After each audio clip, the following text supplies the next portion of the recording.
Bismillahirrahmanirrahim. Assalamualaikum warahmatullahi wabarakatuh. Halo teman-teman, perkenalkan nama saya Iva Ainul Farihah, NIM 315024000142, Prodi PAI, Fakultas Agama Islam Unisula Semarang. Ya, di sini saya akan menjelaskan tentang sejarah pendidikan Islam pada zaman dinasti Abbasiyah. Sebagai tugas ujian tengah semester mata kuliah Sejarah Pendidikan Islam, dosen pengampu Bapak Farhan SPDI, SHUM MPDI. Latar belakang dinasti Abbasiyah pada masa 750 Masehi sampai 1298 Masehi merupakan sebuah era yang memegang peranan sentral dalam sejarah peradaban Islam.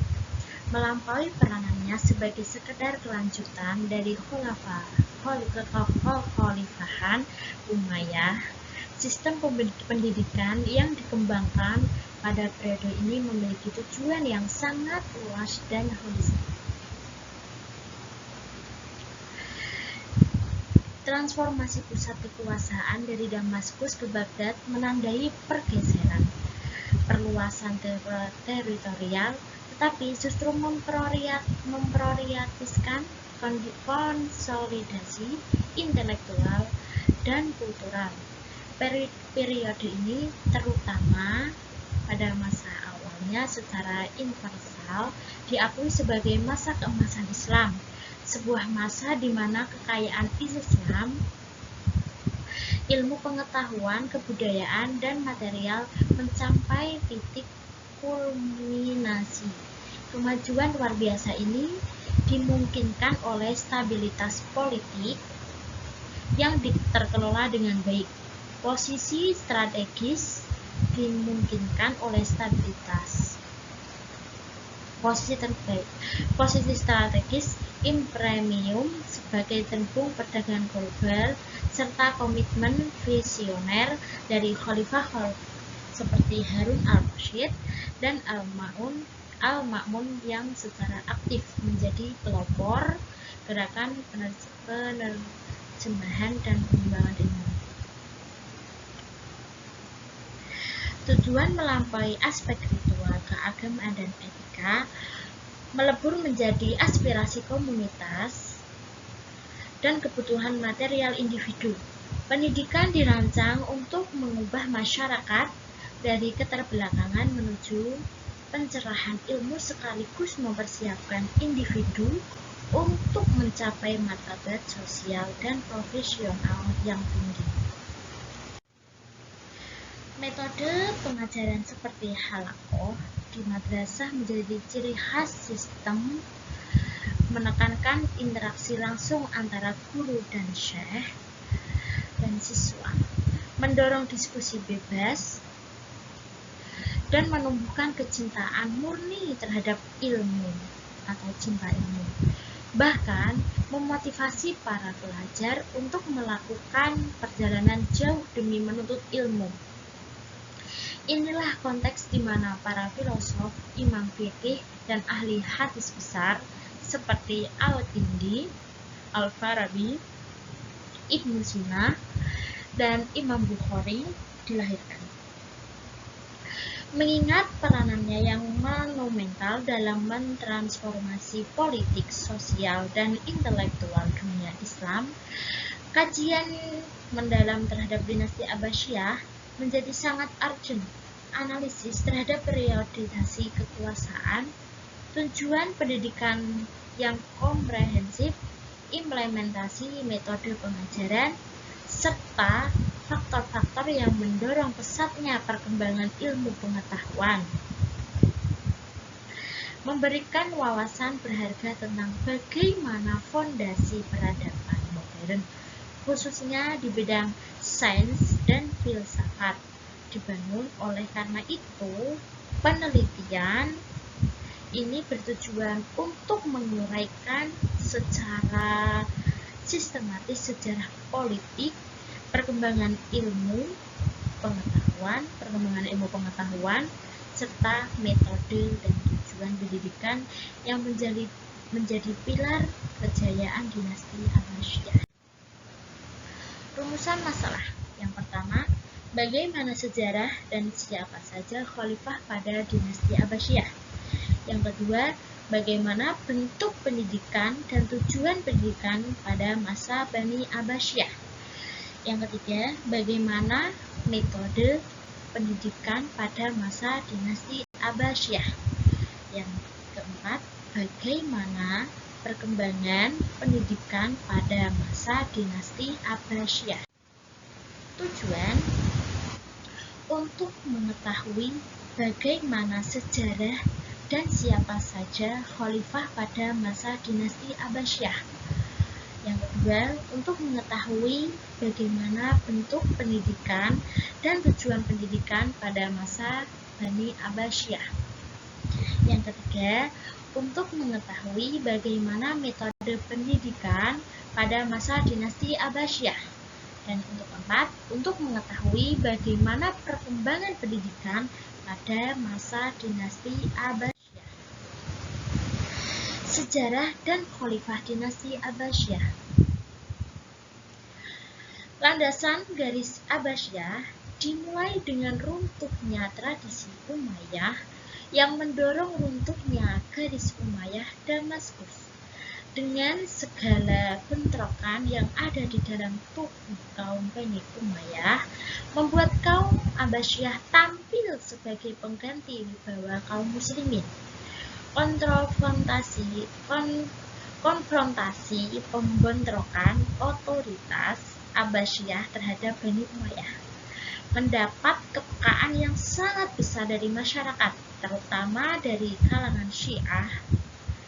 Dorongan tersebut datang karena adanya jaminan untuk mendirikan kembali ekuitas seperti yang dilakukan oleh Khulafaur Rasyidin. Daulah Abbasiyah dibangun benar-benar atas dasar penyalahgunaan pemegang kendali Daulah Umayyah seperti pelanggaran tanda suku, klan, dan sahabat, serta penganiayaan terhadap Syiah, Hasyimiyah dan pengucilan terhadap Muslim Ajam. Pada saat itu ada perkembangan bawah tanah untuk membantahnya.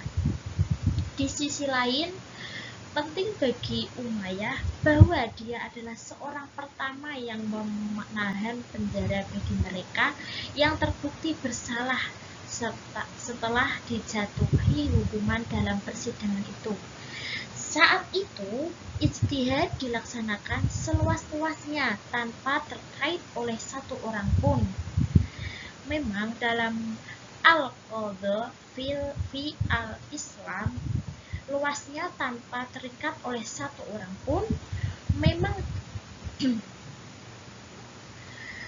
disebutkan bahwa qadhi memilih kasus-kasus tanpa muatan positif atau ijma. Ulama pendahulu baik di dalam kerangka melihat atau dalam bingkai ijtihad.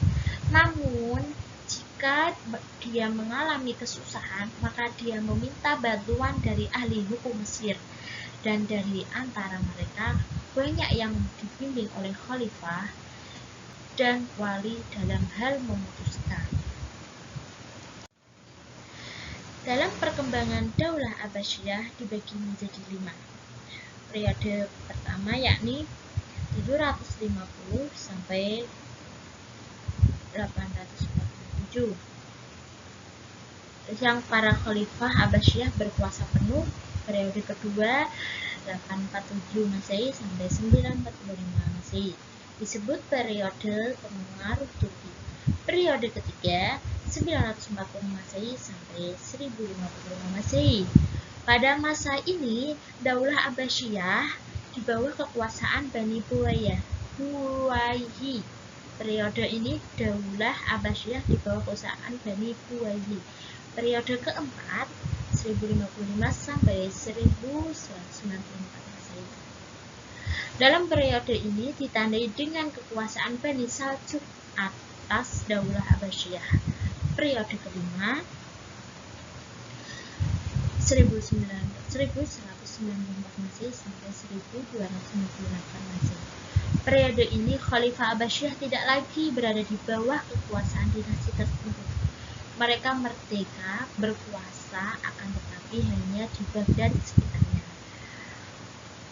Pada periode pertama, pemerintahan Bani Abbasiyah mencapai masa keemasan. Secara politis, para khalifah adalah tokoh yang kuat dan merupakan pusat kekuasaan politik dan agama sekaligus. Di sisi lain, kemakmuran masyarakat mencapai tingkat tertinggi. Periode ini juga berhasil menyiapkan landasan bagi perkembangan filsafat dan ilmu pengetahuan dalam Islam. Namun, setelah periode ini berakhir, pemerintah Bani Abbasiyah mulai menurun dalam bidang politik. Meskipun filsafat dan ilmu pengetahuan terus berkembang. Sebenarnya, zaman keemasan Bani Abbasiyah telah dimulai sejak pemerintahan Khalifah Abu Ja'far al-Mansur, serta pada masa Khalifah al-Mahdi. Akan tetapi, popularitas Daulah Abbasiyah mencapai puncaknya pada masa Khalifah Harun al-Rashid dan putranya Al-Ma'mun. Kekayaan banyak dimanfaatkan Harun al-Rashid untuk keperluan sosial, rumah sakit, lembaga pendidikan dokter, dan farmasi didirikan. Pada masanya sudah terdapat paling tidak sekitar 800 orang dokter. Di samping itu, pemandian-pemandian umum juga dibangun. Kesejahteraan sosial, kesehatan, pendidikan, ilmu pengetahuan, dan kebudayaan, serta kesejahteraan berada pada zaman keemasannya. Pada masa inilah negara Islam menempatkan dirinya sebagai negara terkuat dan tak tertandingi. Khalifah-khalifah Bani Abbasiyah secara terbuka mempelopori perkembangan ilmu pengetahuan dengan mendatangkan naskah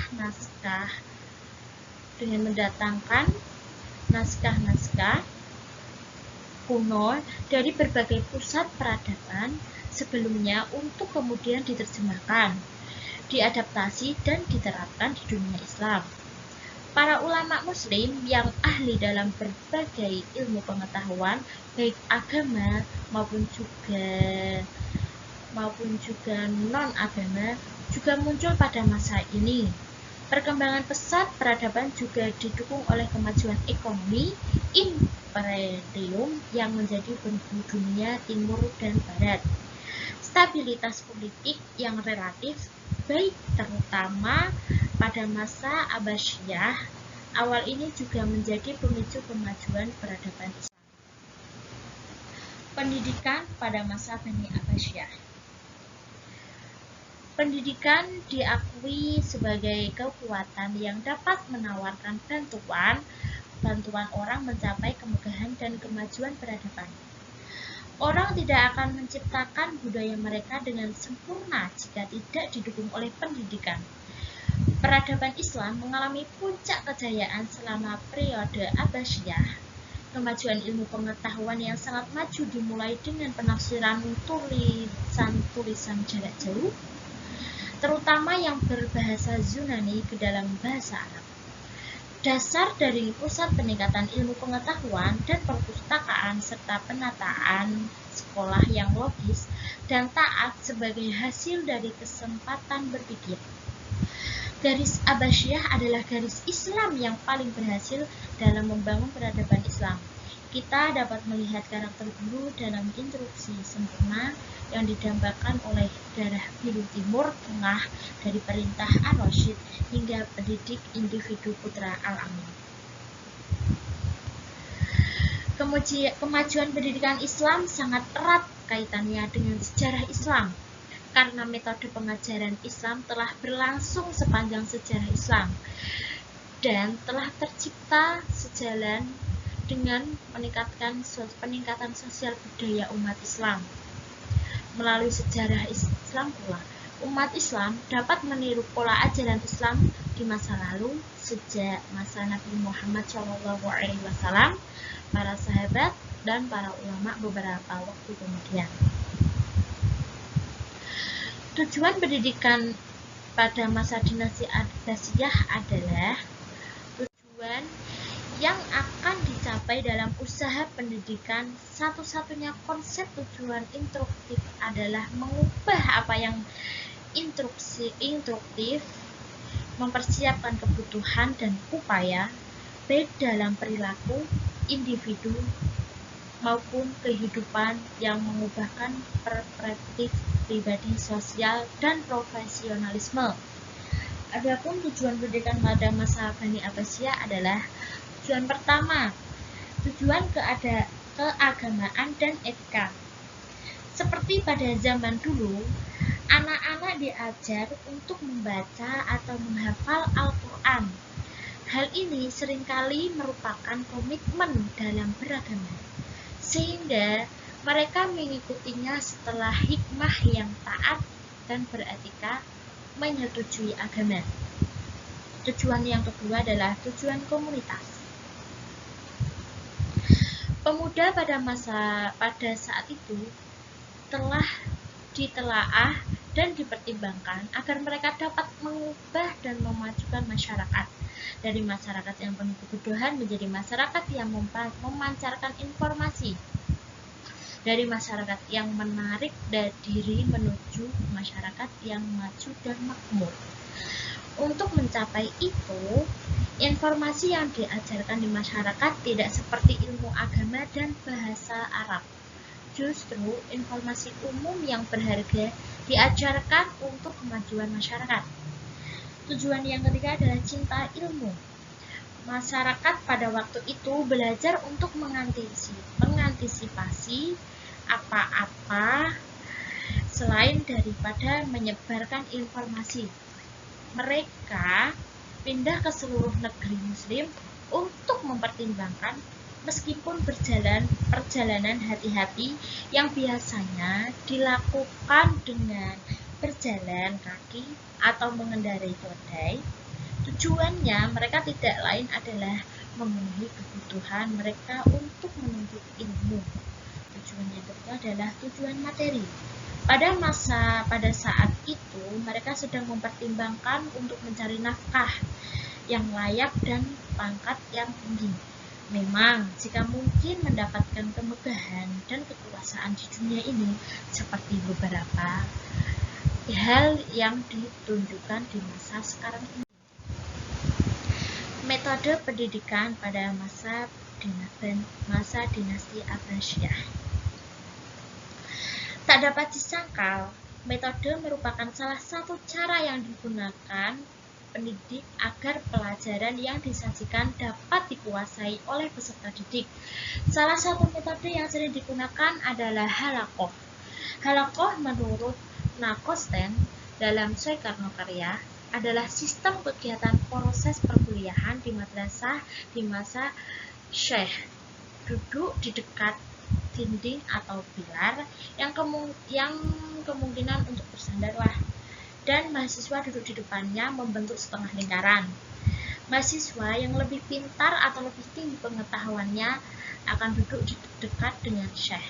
Hal ini akan menuntut kemungkinan tumbuhnya motivasi untuk meraih kedudukan mulia itu dengan belajar lebih keras agar dapat duduk di sebelah Syekhnya lagi.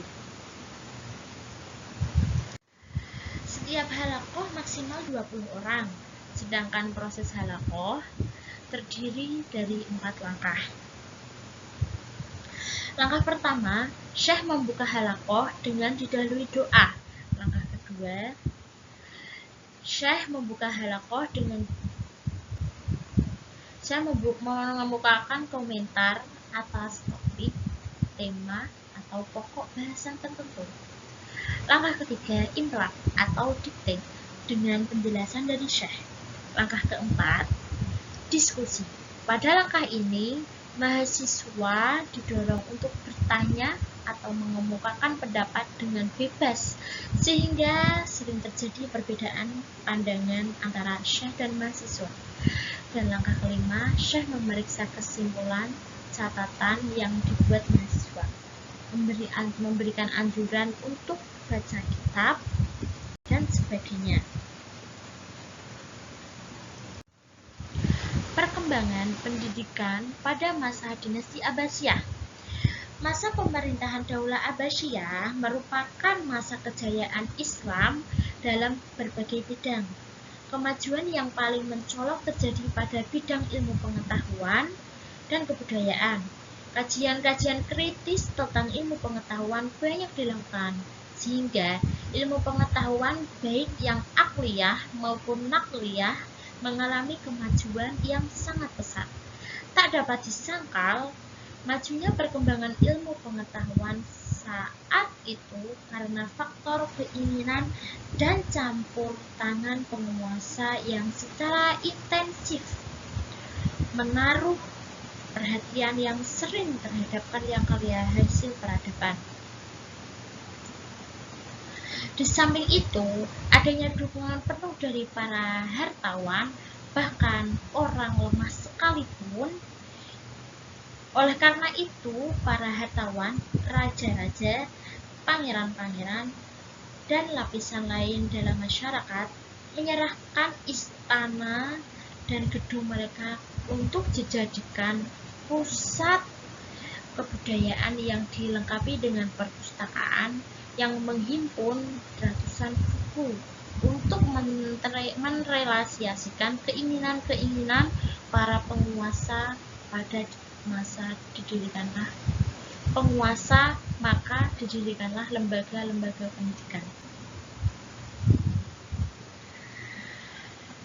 Semara ilmu pengetahuan pada masa ini melahirkan berbagai gerakan ilmiah. Di samping gerakan penerjemahan, pusat-pusat ilmu pengetahuan juga dibuka di berbagai kota.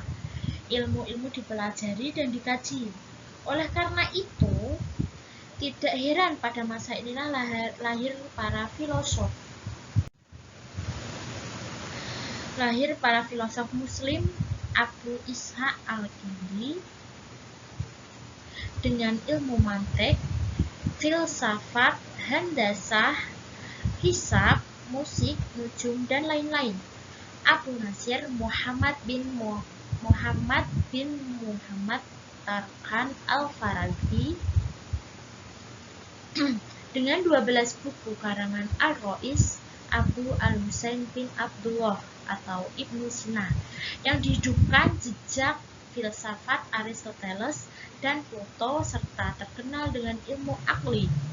Abu Bakar Muhammad bin Yahya atau Ibnu Bajah, Abu Bakar bin Abdul Malik bin Tufail, Ibnu Rashid, dan Al-Abhari. Mereka mengembangkan ilmu yang berhubungan dengan filsafat yang tidak kalah menarik. Akibat penerjemahan ilmu ke dalam bahasa Arab juga telah melahirkan kemajuan di bidang ilmu agama Islam.